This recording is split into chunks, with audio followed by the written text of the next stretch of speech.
ಎಲ್ರಿಗೂ ನಮಸ್ಕಾರ.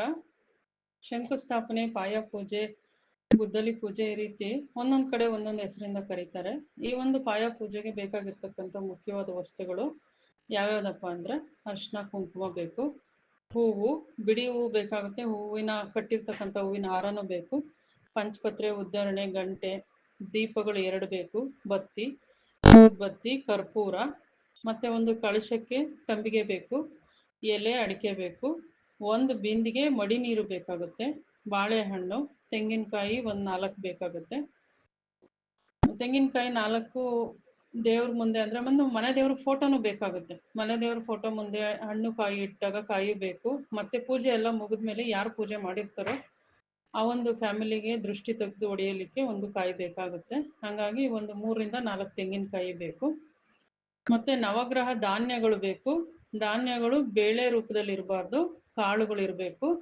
ಉದಾಹರಣೆಗೆ ಗೋಧಿ, ಹೆಸರು ಕಾಳು, ಹುರುಳಿಕಾಳು, ಉದ್ದಿನಕಾಳು, ಕಡಲೆಕಾಳು, ಈ ಥರ ಕಾಳುಗಳಿದ್ರೆ ಭೂಮಿ ಪೂಜೆ ಆದಮೇಲೆ ಆ ಕಾಳುಗಳನ್ನ ನಮ್ಮ ಸೈಟ್ಗೆ ಹಾಕಿಸ್ತಾರೆ.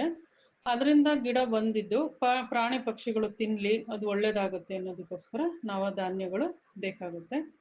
ಅದೇ ರೀತಿ ಚಿನ್ನದ ಅಂಗಡಿನಲ್ಲಿ ನವರತ್ನ ಹಾಗೂ ವಾಸ್ತುಪುರುಷ ಅಂತ ಸಿಗುತ್ತೆ, ಅದೊಂದು ಬೇಕು.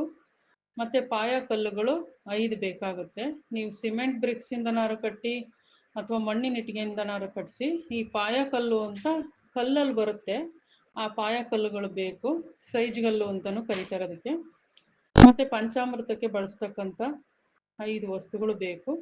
ಹಾಲು, ಮೊಸರು, ತುಪ್ಪ, ಜೇನುತುಪ್ಪ ಮತ್ತು ಸಕ್ಕರೆ, ಇಷ್ಟೆಲ್ಲ ವಸ್ತುಗಳು ಬೇಕಾಗುತ್ತೆ.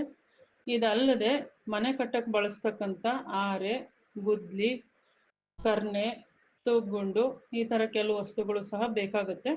ಇದಕ್ಕೆ ಹೊಸದೇ ತರಬೇಕು ಅಂತ ಏನಿಲ್ಲ, ಹೊಸದು ತರ್ಬೋದು ಅಥವಾ ನಾವೇ ವಹಿಸಿರ್ತಕ್ಕಂಥ ಕಾಂಟ್ರಾಕ್ಟ್ರು ಅಥವಾ ಮೇಸ್ತ್ರಿ ಅವ್ರ ಹತ್ರ ಇರೋ ವಸ್ತುಗಳನ್ನು ಸಹ ತರ್ಬೋದು. ಇಷ್ಟೆಲ್ಲ ವಸ್ತುಗಳು ಬೇಕಾಗುತ್ತೆ. ಈ ಒಂದು ಇನ್ಫಾರ್ಮೇಷನ್ ವಿಡಿಯೋ ನಿಮಗೆ ಇಷ್ಟವಾಗಿದ್ದರೆ ಪ್ಲೀಸ್ ಲೈಕ್ ಮಾಡಿ, ಶೇರ್ ಮಾಡಿ, ಹಾಗೆ ಸಬ್ಸ್ಕ್ರೈಬ್ ಮಾಡಿ. ಇನ್ನು ಮುಂದಿನ ವಿಡಿಯೋದಲ್ಲಿ ಸಿಗ್ತೀನಿ. ಧನ್ಯವಾದ.